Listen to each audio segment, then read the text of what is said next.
Di era digital ini, semuanya serba cepat ya. Salah dikit aja bisa fatal akibatnya buat perusahaan.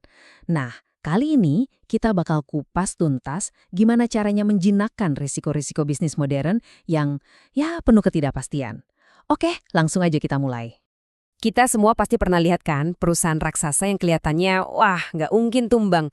Tiba-tiba goyah, bahkan sampai bangkrut. Sebenarnya apa sih rahasia di balik kegagalan yang kadang sangat mengejutkan ini? Jawabannya mungkin lebih simpel dari yang kita kira. Ya, sering banget penyebabnya itu adalah musuh yang nggak kelihatan, risiko yang ngumpet di bawah permukaan. Betul, persis kayak gunung es. Bahaya terbesarnya justru yang nggak nampak. Nah, memahami dan mengantisipasi ancaman tersembunyi inilah yang bakal kita bedah bareng-bareng. Oke, jadi kita mulai dari yang paling dasar dulu ya. Kenapa sih ngomongin risiko itu penting banget? Karena gini, memahaminya itu adalah langkah pertama buat bangun bisnis yang bukan cuma bisa survive, tapi juga bisa melesat maju di tengah ketidakpastian. Jadi, apa sih sebenarnya manajemen risiko itu? Buang jauh-jauh ya pikiran buat menghindari resiko 100%. Itu nggak mungkin. Ini tuh soal jadi proaktif. Kenali, ukur, dan yang paling penting, kendalikan ancamannya. Anggap aja Anda tuh nahkoda kapal di tengah badai, bukan orang yang paling loncat ke skoci penyelamat. Kenapa ini krusial banget? Coba deh bayangin, 4 pilar ini yang saling nyambung. Manajemen risiko yang bagus itu bisa hindarin kerugian besar kan? Otomatis, ini ngejaga arus kas tetap stabil kan?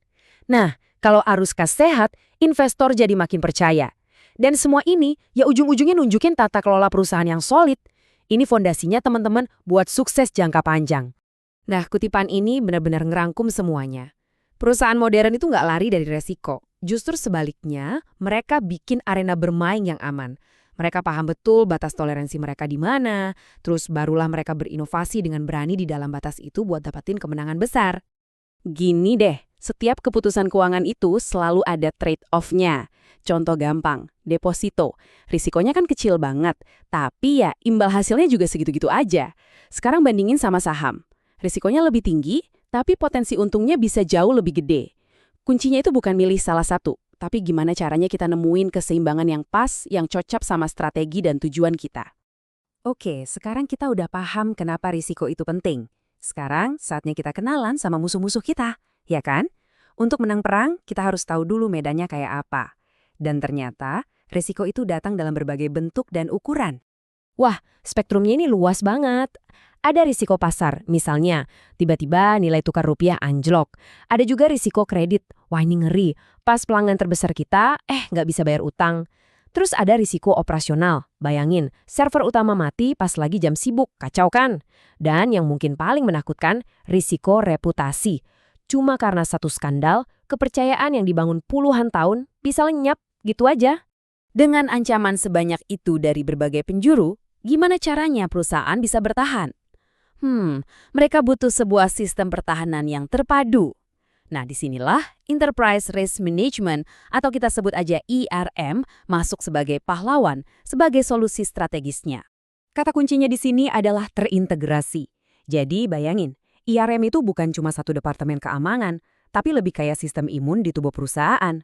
Kesadaran akan risiko itu ngalir di setiap bagiannya. Dari otaknya, yaitu dewan direksi, sampai ke sel-sel paling depan, yaitu para staf di lapangan. Kerangka kerja COSO ini ibarat resep buat membangun pertahanan yang kokoh. 1. Bangun budaya dan tata kelola yang melek resiko. 2. Masukin pertimbangan resiko ke dalam setiap strategi. 3. Ukur terus dampaknya ke kinerja. 4. Jangan pernah berhenti buat meninjau dan merevisi. Dan 5. Pastikan komunikasi soal resiko ini lancar ke semua orang. Ini bukan proyek sekali jadi ya, tapi siklus perbaikan yang nggak ada hentinya.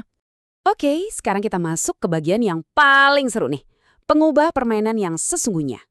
Di era digital ini, ada kekuatan baru yang bisa dibilang bisa ngintip masa depan dan mengubah total cara kita melawan resiko. Kekuatan itu adalah data. Tapi gimana caranya? Jadi, ada 2 pahlawan super di sini. Pertama, Big Data. Ini kayak detektif super yang bisa nyaring jutaan transaksi buat nemuin pola-pola aneh. Misalnya, buat deteksi penipuan bahkan sebelum kejadian. Keren kan? Pahlawan kedua, Internet of Things, IoT. Ini ibarat mata dan telinga kita di dunia nyata. Sensor di mesin pabrik atau di truk pengiriman yang ngasih kita data langsung, detik per detik. 500.000. Coba bayangin, 500.000. ini bukan angka sembarangan. Ini adalah jumlah transaksi e-wallet yang dianalisis sama sebuah bank digital namanya Finplus. Nah, kira-kira apa sih yang bisa mereka pelajari dari data sebanyak ini? Jawabannya bakal bikin Anda kaget. Dan inilah keajaibannya. Dengan melepaskan machine learning ke 500.000 transaksi itu, Finplus jadi bisa melihat ke masa depan. Serius. Mereka jadi bisa memprediksi dengan sangat akurat siapa aja nih nasabah yang berisiko gagal bayar. Mereka mengubah lautan data mentah jadi semacam bola kristal prediktif. Luar biasa kan? Oke, dari dunia digital kita pindah ke dunia fisik. Gimana kalau saya bilang, sebuah sensor kecil bisa menghemat uang jutaan rupiah?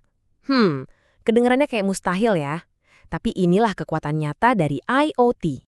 Jawabannya 500 juta rupiah. Dan ini per tahun. Itulah jumlah uang yang berhasil dihemat oleh sebuah perusahaan logistik, Logistek Transport, cuma dengan satu langkah simpel, masang sensor GPS dan bahan bakar di semua truk mereka. Gimana caranya? Simpel banget ternyata.